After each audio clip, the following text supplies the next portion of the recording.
نبی کریم علیہ السلام نے فرمایا میں معراج کی رات گزرا، یہ سنی کان کھول کے سنے، صحیح مسلم کی حدیث، فرمایا میں معراج کی رات گزرا تو حضرت موسیٰ اپنی قبر میں کھڑے ہو کے نماز پڑھ رہے تھے۔ اب آؤ، حضرت سعید بن مسیب تابعی ہیں، صحابہ کے شاگرد ہیں، وہ کہتے ہیں جب یزیدی فوجوں نے مدینے پر حملہ کیا اور یزید کا مقرر کردہ امام آیا تو صحابہ کرام مسجد نبی چھوڑ گئے، 3 دن تک مسجد میں نماز، کہا ہم یزیدی امام کے پیچھے نماز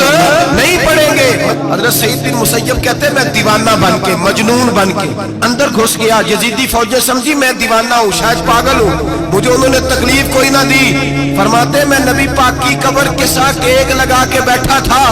زور کا وقت ہوا تو میں رونے لگ گیا، اب میں نماز کیسے پڑھوں گا، اذان کا کیسے پتہ چلے گا؟ آپ فرماتے ہیں مجھے اللہ کی عزت کی قسم جب اذان کا وقت ہوا تو نبی پاک کی قبر سے اذان کی آواز آنے لگی۔ فرماتے ہیں جب جماعت کا وقت ہوا تو حضور کی قبر سے اقامت کی آواز آئی، پھر جماعت کی آواز آئی اور میں نے اپنے نبی کے پیچھے زور کی نماز ادا کی۔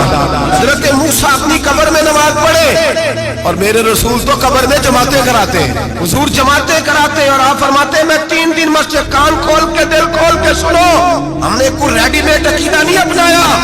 ہم کوئی دائیں بائیں سے پکڑ کے نہیں لے آئے کہ وہ فلاں آیا تھا بہت بڑا، اس نے جبہ کبہ پہنا تھا تو اس کے پیچھے لگ گئے۔ ہم کسی کو نہیں مانتے، ہم تو مانتے ہیں رسول اللہ کے غلاموں کو، ہم تو مانتے ہیں صحابہ کو۔ ہمیں حضرت سعید بن مسیب بتا گئے ہیں کہ جو کہے تجھ کو مردہ وہ مردہ ہے واللہ، تو زندہ ہے واللہ، تو زندہ ہے واللہ، تو زندہ ہے واللہ، میری چشم عالم سے چھپ جانے والے میرے رسول کریم صلی اللہ علیہ وسلم نے فرمایا موسیٰ اپنی قبر میں کھڑے ہو کے نماز پڑھ رہے تھے۔ حضرت موسیٰ اگر زندہ ہے تو جو موسیٰ کے بھی امام ہے۔